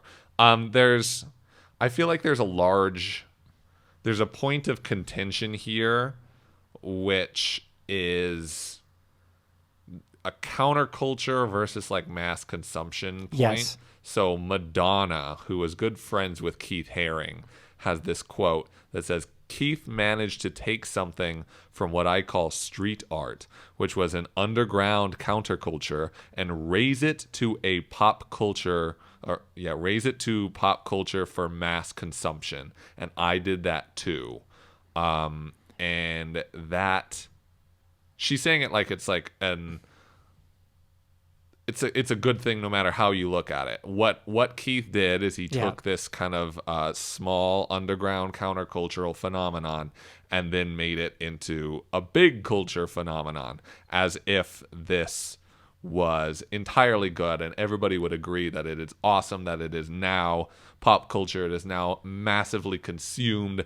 Everybody can have this fridge magnet of Keith Haring or whatever. And I don't know. Many would. It's so complicated. It's so complex because there's a certain point where, for example, I will go to the bar and I will spend spend like $7 or $8 on a stupid beer that I drink in, half an hour. Right. But then like an artist I like releases an album and I'm like, really, do I want to spend $20 on the album? Because like you have this weird idea that like art should be free and art doesn't need to be monetized because art is art. And everybody should just release their shit for free because this is just artistic integrity and all of this. And I think that's such a weird kind of poisonous idea that I am very tuned into. Right. But I don't know. I don't know when that started because that's not how it always has been. I mean, people think of like classical music as the best form of music and like the most artistically like what's the Guilty as charged, first of all, but yes. But like, for example, Bach yeah. was just making works for his wealthy patrons. Yes. Like all art that we look at, old romanticism, visual art throughout history was basically just people made art because somebody paid them to make a specific piece of art. Yes. That really only in the past 100 years has started to change. And that's like a tricky, because exactly that's sort of what I mean. Like no matter what, I think you always kind of, inertia is a property that kind of runs everyone's life. And so you'll always take the path of least resistance. And depending on your level of discipline and integrity or whatever, make some sort of switch over to a new philosophy. So for example, Michelangelo, he's paid by the Pope and paid by the state to do the Sistine Chapel. But then the Sistine Chapel, you can like make prints of it or a mouse pad or whatever, and that's fine, but it's not literally the exact thing. And so like, for example, to a very large point that we are not having in this dish, there's the argument of like, okay, is it ethical or allowable to have billionaires in a society? Yeah. And so at least on the film side of things, I look at like a Spielberg and I think Spielberg's at like eight or 900,000, or sorry, $1 million. So he could crest $1 billion. And I look at him and I say, that's fine for Steven Spielberg. If you start at Jaws and you continue to deliver these big culturally defining things, and you're taking your cut of the profits over the course of 40, 50 years, I can get behind that. But then you take, like, for example, Queen. Okay. Not to talk too derogatorily, but they should all be absolutely, obviously ashamed of themselves for Bohemian Rhapsody. It's an insane cash grab that isn't even good. Like, I would love to make a David Bowie biopic at some point or whatever, or any artist that I like. But you can't just like completely mythologize actual human beings to such a degree. I mean, maybe if you're talking about Hercules or something like that, that's fine. But it's like, my parents were alive when Freddie Mercury was alive. This is not how Live Aid went down in this exact way, like this. There is a point where it's, but in order to tell my art and to really truly express myself, I am going to need that second pool in my third vacation home or whatever. And they will always grant themselves like the eternal ire of everybody's conversation, Bono, of like, people don't like being talked down to by Bono because he's got so much money, keeps it out of Ireland so it's not taxable, and then talks to us about wherever, any new place that he's read about on Wikipedia that day. But I find it to be tricky when it comes to like changing culture from the internet perspective, because Keith Haring, if they truly want to merchandise, like, I don't mind Disney. They can merchandise Mickey all they want. It's kind of okay. And it's their iconic thing that they created. And therefore, if they want to devalue Mickey in that way, that's somewhat okay. Unless you make a counterfeit Mickey thing, and then we will sue you for all of the money you're worth. Exactly. And then I think it's a weird, like, okay, well, that's not very, I don't know if Mickey would do that. And so that's where we get that weird feeling towards Disney. And then Keith Haring, it's like, okay, but it didn't cost me money to walk by and look at the mural, because the mural is in impoverished neighborhoods saying, don't do crack. Crack is an epidemic right now in the 80s, 90s. Don't do it. But I'm going to get that on a $70 sweatshirt. They don't have that one, I don't think, that says crack is whack, but they have his generic things. And it brings me to an overarching, your like Madonna point, because she would put it on her tour merchandise. And it's like, I get it. I have artist friends that will do my movie posters and this and that. I get a collaboration on that front. But I think Keith Haring is like so perfect and so realized, his style and what he's trying to do. It's so good. And then I think the .coms and the corporations basically take what he did of simplifying artistic expression to such a monolithic thing, and they said, like, what if all corporate art styles are like this?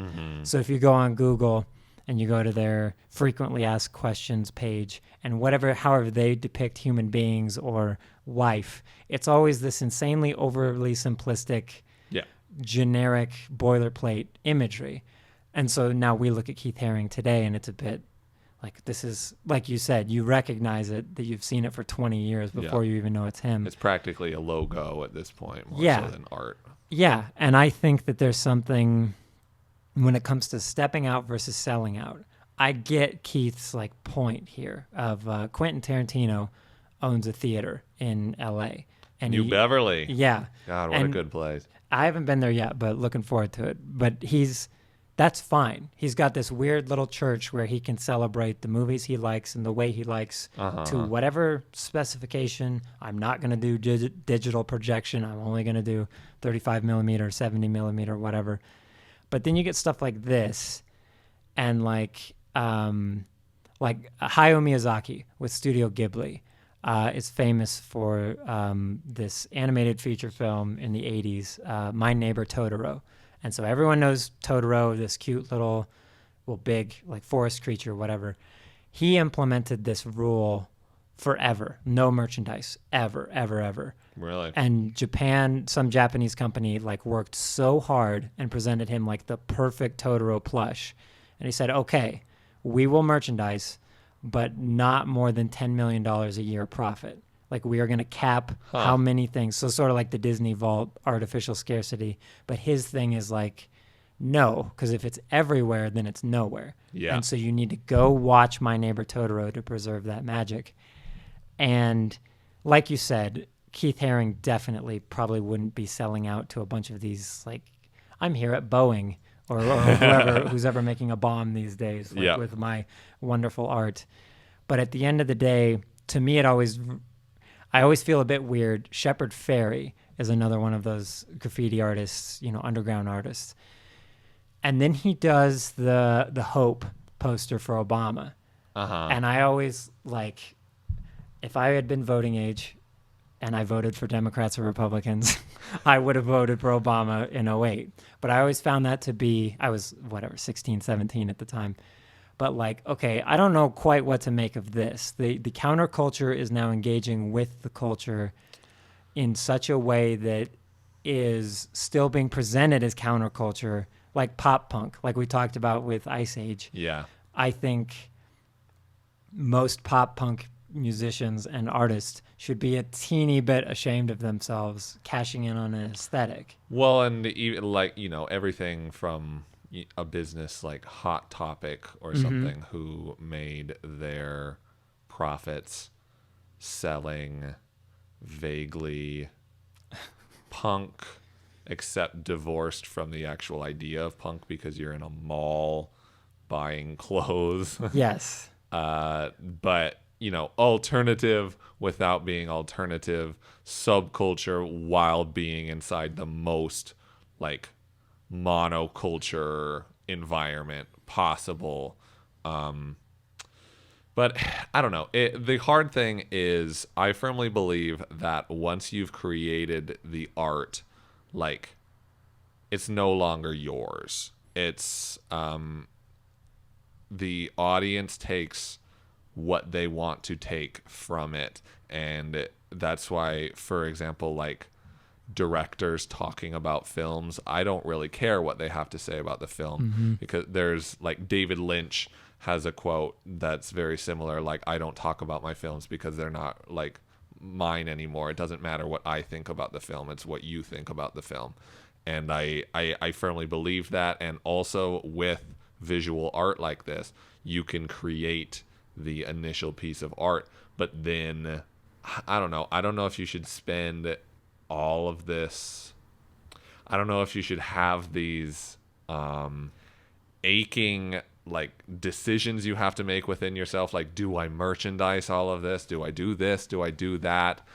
At the end, like, I don't know, does it make any fucking difference? Like, because I do have a question for you on that, because I think this is like an overarching A minor diner conversation in general, because I'm usually pretty protective of like art that I like and art that, like, as we go back to the paths of Ice Age is on their path. And so if I'm on a path in my life and this movie or music or whatever piece of art comes in and intersects with that path and then changes that path for me, I would argue almost like a significant other or any other aspect of life, that you have a very special relationship and a unique individual relationship to whatever that work of art is. And so I tend, like, there are dishes that are extremely important to me that I will never bring to A minor diner, because like a vivisection is when you do a dissection of something while it's alive.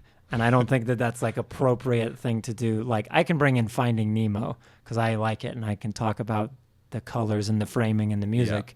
But if there's certain things like movies that maybe not are objectively perfect, but mean something because of where I was and where I went because of it, I don't want to, like, let me give you an example. Kanye West, like, back when I was younger. For the second time. Yes. Because this is sort of what I mean, the question to you of like this gatekeeping and elitism, because the artists are in charge of, am I stepping out or selling out? But then the fans decide, am I inviting a bunch of people to this group, or am I for some reason going to be excluding people from this group? Kanye, back in the 2000s, let's watch a Kanye music video. The YouTube comments are going to be a certain thing. He shouldn't have said this about Bush. He shouldn't have done this or that.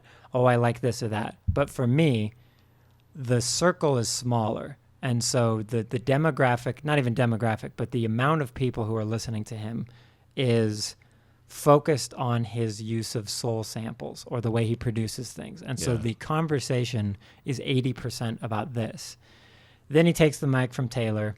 Then he does a bunch of this. Then he gets, especially the day I figured out that he was with Kim Kardashian was kind of the day I said goodbye, of like, I can never have a conversation ever again about Kanye because 95% of what people want to talk about is going to be that and not, did you notice that obscure 1970s soul sample that he took and like stretched out or whatever?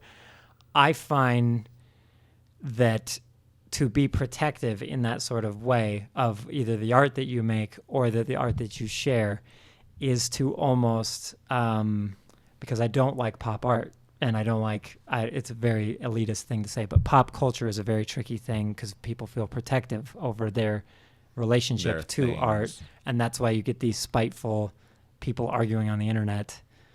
How would you say that that's rectified in a new era? And I'm saying like last 100 years, you can have that special song that Bach composes for you and it's meaningful because it's only played on big giant church organs. Yeah.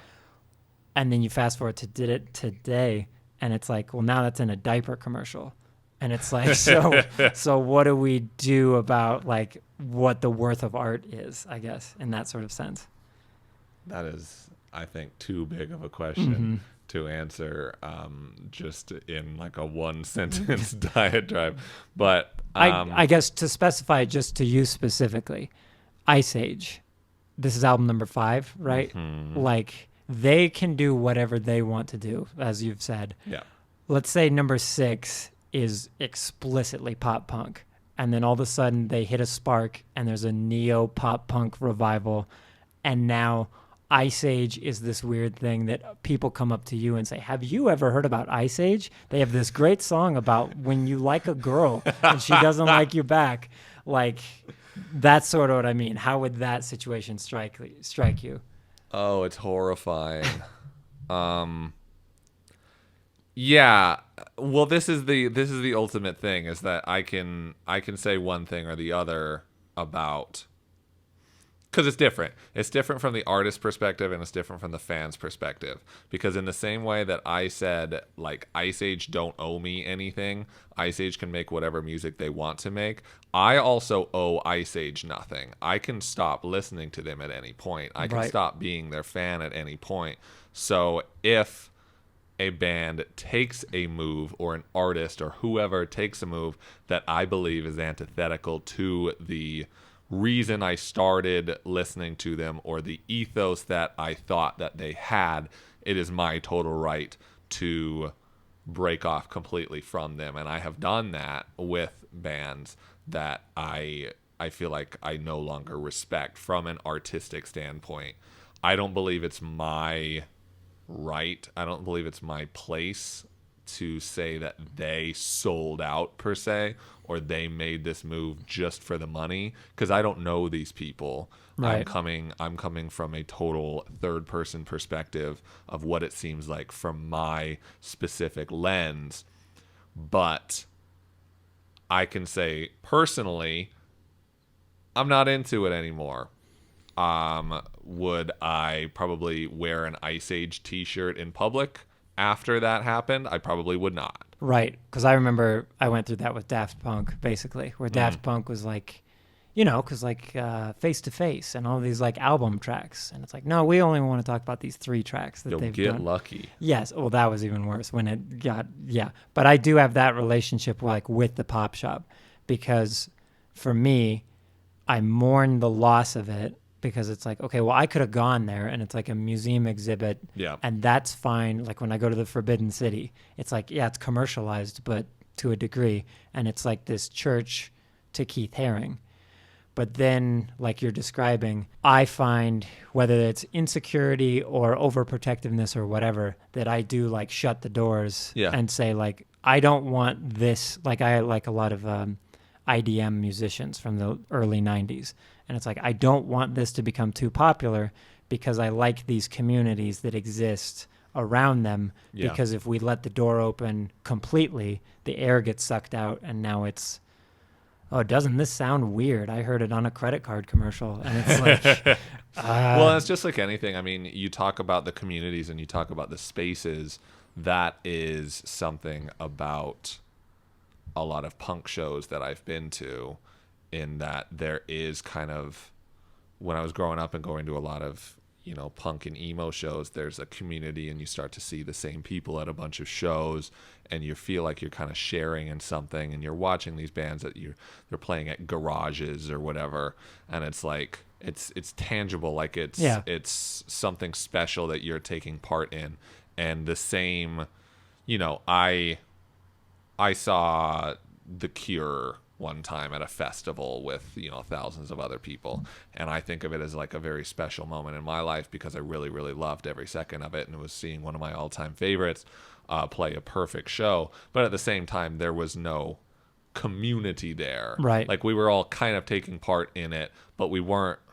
You could say we're sharing a moment, but it's different. It's very different, and I think that is what anybody is looking for. I think everybody's looking for kind of the cross section between community and individualism. Yeah. They want people to share in their things, because if nobody shares in their hobbies, then it's not even a hobby. Like, it's not even like tangible, like I said. Yeah.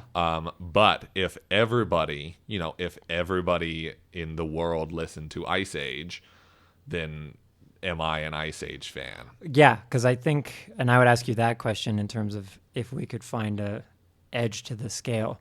Because like the first song I ever learned how to play on bass was Amazing Grace. And like everyone thinks it's like the most amazing song in the world. Everyone knows that song. But I still have a weird, I guess if it permeates to a degree, it becomes eternal. Like the Beatles popped that bubble of like everybody, what is the Beatles community? It's like, well, everybody basically. Yeah. But then, is there anyone that you would regard as like a pretty blatant, they were creative and professionally respected and could have continued doing that, but then objectively hardcore, like did sell out, did decide to cash in their stock and bank off of their name only? I have a number of answers. I've brought up this band before in this episode. The first thing that comes to mind is Metallica for me. Yeah. Only because this is a band that's like, they became popular through like cassette trading of their tapes, and they became popular. Well, okay, so for two separate things. So first they become popular through illegal tape trading, and then they lead the charge to sue Napster. Yes. Oh God, different episode. Yes. They start the thrash metal phenomenon, and then like decide to make commercial rock music. They make Enter Sandman, but then after they've stopped, after they're like, well, we made 3 records of total shit, let's just make average thrash metal records again. Yeah. And so now the last couple Metallica records have been just like bad versions of their first few, because it's like, oh, well, no, this is what the people want, because people like, we're not radio rock popular anymore outside of Enter Sandman and Sad But True, so we might as well just do what we already did again. Yeah. And I'm like, you have no artistic integrity. I don't respect you, despite Kill 'Em All being a perfect album. Yes, and I would say, like, again, because the spectrum's only going to be so big, because it's such a narrow gate between, like you said, we don't know these people, so how do you measure this? I would argue the Smiths have had an infinite amount of opportunities to reunite, even if they hate each other, even if Johnny Marr and Morrissey hate each other, but don't. And they will license the song out to movies and things like that. Everybody loves the Smiths. They're kind of the eternal 16, 17-year-old band. But they have this frozen moment in time of 4 albums made pretty quick together. Like 5 years. Yeah, and they kept they had the merchandise, but they kept the merchandise like on brand. They had their own brand. They were their own thing forever. Yep. And then, like, same with Joy Division, but that's a little different. But it's then you get, again, bringing them back into it, like Radiohead. I thought Radiohead had a ton of artistic integrity for a long time. And now they're on TikTok. And that's great. And that's fine because they need more 15-year-old fans and this and that. But they're also a band that was pretty notoriously on the Free Tibet train. And then they download TikTok and are now preaching and trying to do shows in China. And it becomes this, okay, whatever you were telling me when I was younger, was that so true? Or were you speaking also to me as a marketable individual who felt a certain way? Which is, I feel like that's kind of the final line there, right? For me, stepping out and selling out, the line is drawn when you're the initial ethos, like the initial reason for existing has been, what's the word, muddied, like done away with entirely. Yeah. And I don't know, I think it's easier. I think the words sell out are used too often and inappropriately a lot at a lot of times. But if you feel like the ideological reason for existing is now no longer like relevant, I guess, like no longer taken into consideration, then I don't know, you're stepping out into sellout territory. I was about to say, because they're almost synonymous. But if you didn't quite like that,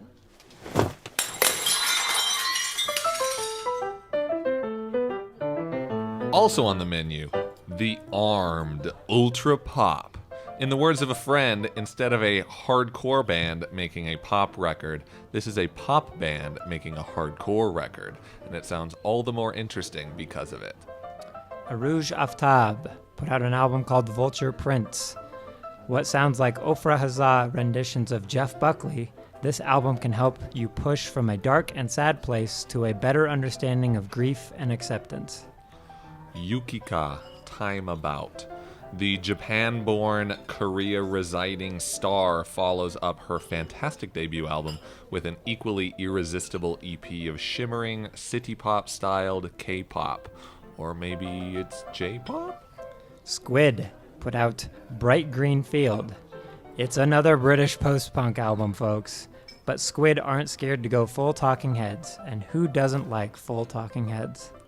Caro Benito, Civilization 2. This is another fun EP by the Shape-Shifting Project, equalizing their bubbly nature with some more progressive, forward-thinking leanings.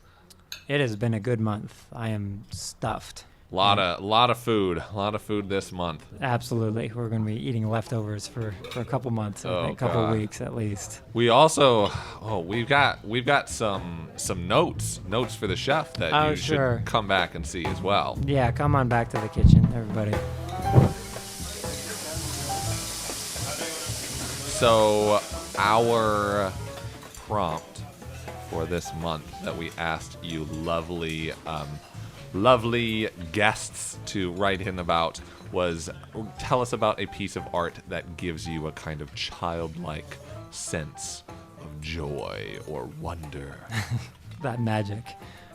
Jacob from Fort Collins, Colorado said, as far as a piece of art that brings me a sense of childlike wonder, the game Katamari Damacy came to mind.